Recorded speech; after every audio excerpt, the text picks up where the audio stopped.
Hi guys, welcome back to another video with myself, crypto banker SHX. Before we dive into today's video, just disclaimer, I'm not a financial advisor and this is not financial advice.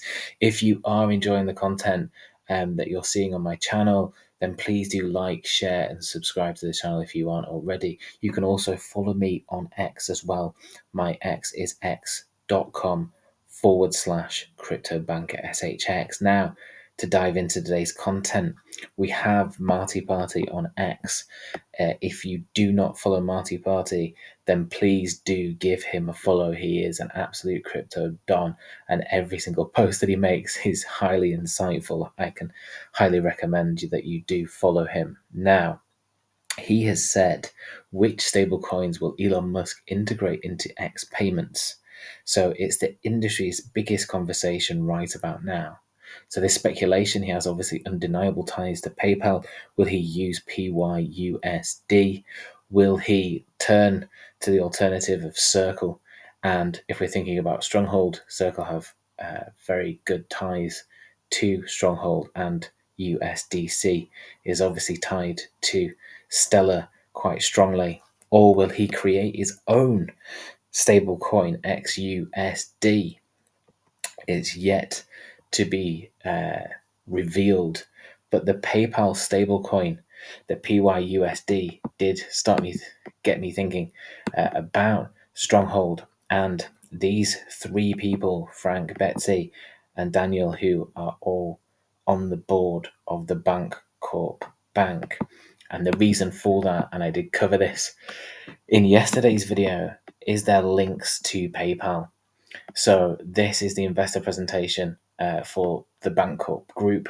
And as you'll see, they have fintech leadership. So they have a fintech ecosystem enabling fintech companies by providing industry-leading card issuing, payments facilitation, and regulatory expertise to a diverse portfolio of clients. And they do this for PayPal and Chime. So as we go down here, what do they provide? Well, they provide physical and virtual card issuing. They maintain deposit balances on those cards, and they facilitate payments into the card networks. And as the sponsoring bank, they also have access and provide access to establish risk and compliance functions, which are highly scalable for PayPal and Chime as well. It is 21% of the total bank revenue in 2023, so that's very much a huge focus for them. And obviously, their leaders are invested in Stronghold. Now, when we start thinking about stable coins, we go back to one of the original stable coins and start thinking about Stronghold USD. So this article from Forbes back in July the 21st of 2018 says Bitcoin and Stellar get a big boost from IBM's stable coin. And what is IBM's stable coin? Well, it is a partnership with Stronghold, a digital currency backed by US dollars traded on the Stellar blockchain network. And as we move down, and we're all probably quite familiar with Stronghold USD and what it means, but this to me is some of the bullish, in my opinion, some of the bullish quotes that you can find when it comes to Stronghold. If you're looking at the work that they've done and the journey that they are on, we're going back to 2018. And so it reads that this could help financial institutions break into cryptocurrencies. So it's quoted, the process for seamlessly managing and trading assets of any form from digital to traditional currencies needs to evolve as financial institutions are seeking ways to break into new asset classes like cryptocurrencies, said Stronghold's co-founder and CTO Sean Bennett. Asset-backed tokens can provide seamless access to all currencies, improving the global movement of money. And then we have Stellar co-founder and crypto pioneer Jed McCaleb stating that the Stronghold USD anchor is a cornerstone piece of bringing the Stellar network to mass market adoption.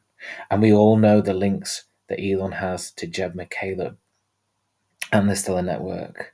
We then have Shindan Goran, who's the president and CEO of the Global Blockchain Technologies Corporation, agreeing with Jed and saying and adding that the introduction of Stronghold USD is an anchor on the Stellar network is a significant step forward for cryptocurrencies.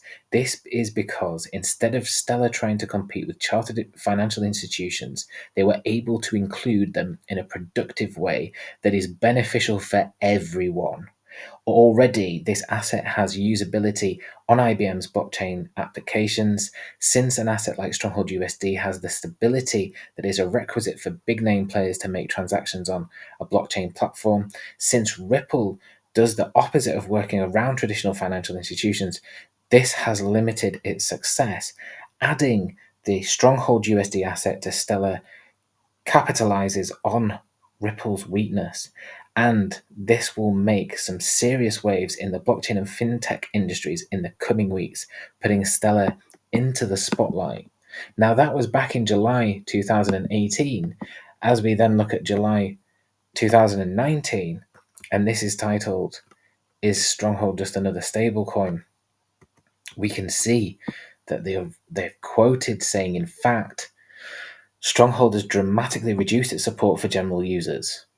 So they launched an exchange. They had institutions and retail being able to access Stronghold USD, and then months later, they have barred retail investors from its exchange. So Stronghold USD may still be circulated on other exchanges in small quantities, but market aggregators like CoinMarketCap now list Stronghold USD as inactive for retail investors. So in any case, the project is now turning its efforts towards larger clients. My theory, and this is just my own personal opinion, is that it got so successful and these large institutions started using it that they just decided, well, there's no point in going after retail. Let's close it off to retail investors and let's just concentrate on the large businesses, the large financial institutions, and make it a hub for them to be able to access compliantly cryptocurrencies, having that breakthrough. And so it then leads me on to the venture funds rewards program. And so all of these venture capital funds earn SHX through every dollar transacted through the Stronghold payment method. So all of these are signed up to this program. This one in particular, Craft, stands out to me, and I have covered it before. But the reason why is when you look at their portfolio, they're connected to Meta. And when we go back to that article in regards to Stronghold USD being taken off the retail, they barred retail investors from the exchange and using Stronghold USD. We also see that they were working and providing a testnet for Libra developers. Now, Libra blockchain was Facebook's cryptocurrency, which got stopped by the US government. But before it did, Stronghold's Libra testnet was allowing developers to create regulatory compliance applications, such as KYC and ALM tools, so anti-money laundering tools, know your customer tools. And Stronghold will also allow devs to issue custom assets. So as I say, they were already, this sounds like it was starting to take off. They had the institutions exchanging on the exchange. They then were providing these test nets for what was going to become Facebook's Libra blockchain. Facebook is now obviously Meta. And so they have experience in regards to allowing developers from social media platforms and apps develop and almost customize and start issuing their own assets on the blockchain. And then when we think about Craft as a VC and the fact that it earns SHX to every dollar transacted through Stronghold Net, we then look at the people in their portfolio, their investment portfolio, where they have Neuralink here. So they're connected to Elon that way. But they also have, sorry, the police are here. It's obviously criminal what I'm sharing. They have links to SpaceX as well, and the Boring Company, which again is Elon's company, as well as Twitter. So, are they going to use their influence to really drive those businesses in Stronghold Net adoption to earn SHX rewards. The thing that stood out for me as well, and just to cover this, is this looks very similar to XRP, which it got my attention and I thought, what is it? And so if we just click here, it's X1 card, and apparently it's the smartest credit card that's ever been made. And when I started to look into this and what it does, it's joining Robinhood, and it says, stay tuned for something new, arriving in spring 2024. Now, this is just purely speculation, but we have the connection to this via Craft VC, who are signed up, as I say, and probably have signed up all the businesses that they are involved in into Stronghold Net. Pure speculation, not financial advice. But in my opinion, that's what's happened. When Stronghold and Tammy are quoted saying we have millions of merchants in the pipeline, how would they get millions of merchants? These are the people. These are the businesses, in my opinion. And so we think about the smartest credit card ever made. They're saying it's joining Robinhood. So Robinhood has acquired X, as we see in this article. So they've acquired them, and they acquired them last year. And we all know Robinhood. We all know that they're obviously heavily involved in crypto and the financial world. But then when we go back and we start to look, and well, what does this do? What are the features of it? And it holds virtual cards. It's a different kind of credit card, so it can give you rewards and boosts on spend. It's got a points feature. We look down and see all of these companies that you can redeem points on by just using one card. And then that got me thinking, well, if all of the earning points are together, there was an article that I quoted in one of my videos, and it was this, and it was how will you change tomorrow, which was a conversation with TechCrunch editor Josh Constantine and Stronghold CEO Tammy Camp back in 2018.